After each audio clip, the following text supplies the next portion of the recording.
ಕಾಂಗ್ರೆಸ್ ಮಾಡಿರೋಂಥ ಒಳ್ಳೆ ಕೆಲಸಗಳು ಯಾವತ್ತೂ ಸುಳ್ಳು ಹೇಳಿಲ್ಲ. ಅದು ಬಿ ಜೆ ಪಿ ಥರ ಕಾಂಗ್ರೆಸ್ ಅವ್ರು ಏನು ಹೇಳಿದ್ರು 100% ಇಟ್ಕೊಂಡು ಹೋಗ್ತಾರೆ. ಇವಾಗ ಯಾವುದೇ ಒಂದು ಗ್ಯಾರಂಟಿ ವಿಷಯ ಆಗ್ಬೋದು, ಯಾವುದು ಒಂದು ತಪ್ಪು ಏನು ಹೇಳಿದ್ರು ಎಲ್ಲ ನಡ್ಕೊಂಡು ಹೋಗಿರೋಂಥದ್ದಕ್ಕೆ ನಂಬಿಕೆ ಇದೆ ಕಾಂಗ್ರೆಸ್. ಯಾಕಂದರೆ ಮೊದಲಿಂದ ಕಾಂಗ್ರೆಸ್ ಬೆಲ್ಟ್ ಇದು, ಇವತ್ತಲ್ಲ. ಇದುವರೆಗೂ ಒಂದು ಸರ್ತಿ ಬಿಟ್ಟರೆ ಅದು ಮೊದಲಿಂದ ಇದುವರೆಗೂ ನಮ್ಮ MP ಇದು ಕಾಂಗ್ರೆಸ್ ಗೆದ್ಕೊಂಡು ಬಂದಿದ್ದು. ಇದು ಕಾಂಗ್ರೆಸ್ ಒಂದು ನೆಲೆ ಇದು, ಅದರಿಂದ ಕಾಂಗ್ರೆಸ್ಸೇ ಗೆಲ್ಲುತ್ತೆ. 100% ಕಾಂಗ್ರೆಸ್ಸೇ ಗೆಲ್ಲುತ್ತೆ. 1 ಲಕ್ಷ ಮೇಲೆ ಲೀಡಿಂಗಲ್ಲಿ ಗೆಲ್ತಾರೆ. BJP ಅವ್ರಂತ 100 ಹೇಳಿದ್ರೆ 10 ಮಾಡಲ್ಲ. ರಕ್ಷಾರಾಮ ಇವರು ಫ್ಯಾಮ್ಲಿ ಭಾರಿ ಎಲ್ಲ ಗೊತ್ತಿರೋಂಥ ವಿಷಯ. ಸ್ಕಾಲರ್ಶಿಪ್ ಇರ್ಬೋದು, ಹಾಸ್ಪಿಟ್ಲ್ ಇರ್ಬೋದು, ಎಷ್ಟೋ ಜನಕ್ಕೆ ಇವಾಗ ಹಾಸ್ಪಿಟ್ಲಲ್ಲಿ ನಾವು ಸುಮಾರು ಒಂದು 10 ಜನಕ್ಕೆ ನಾನು ಹೇಳಿದ್ದೀನಿ, ಸರ್ ಏನೋ ಸ್ವಲ್ಪ ಬಡವರು ಅಂದ್ರೆ ಆಯ್ತಪ್ಪ ಕನ್ಸ್ಟ್ರಕ್ಷನ್ ಮಾಡ್ಕೊಂಡು 50% 60% ಕನ್ಸ್ಟ್ರಕ್ಷನ್ ಮಾಡಿಸಿದ್ದಾರೆ. ಯಾರು ಮಾಡ್ತಾರೆ ಸರ್ ಇವಾಗ? ಯಾವ ಹಾಸ್ಪಿಟಲ್ ಮಾಡ್ತಾರೆ ಹೇಳಿ? ಒಂದು ಮಾತ್ರೆ ತಗೊಂಡ್ರೆ ಡಿಸ್ಕೌಂಟ್ ಕೊಡಲ್ಲ ಅಂತ. ಅದರಲ್ಲಿ ಎಷ್ಟೋ ಅನುಕೂಲ ಮಾಡಿದ್ದಾರೆ. ಅವ್ರ ಫ್ಯಾಮ್ಲಿ ಭಾರಿ ಗೊತ್ತಿರುವಂಥವ್ರು. ಸ್ಕಾಲರ್ಶಿಪ್ ಎಷ್ಟೋ ವರ್ಷ ಸ್ಕಾಲರ್ಶಿಪ್ ಕೊಟ್ಟಿದ್ದಾರೆ.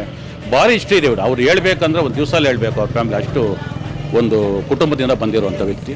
ಅವ್ರ ಬ್ಲಡ್ಡಲ್ಲೇ ರಾಜಕೀಯ ಇದೆ. ಅವ್ರಿಗೇನು ಬೇಕು ಎಕ್ಸ್ಪೀರಿಯನ್ಸು? ಅವ್ರು ಹುಟ್ಟಿದಾಗ ಬಂದುಬಿಟ್ಟಿದೆ ಅವ್ರಿಗೆ. ಇವ್ರಿಗಾದರೆ ಕಲ್ತ್ಕೋಬೇಕು. 10 ವರ್ಷ ಇನ್ನೊಂದು ವರ್ಷ ಹೋಗಿ ಯಾರ ಹತ್ರ ಕಲ್ತ್ಕೋಬೇಕು.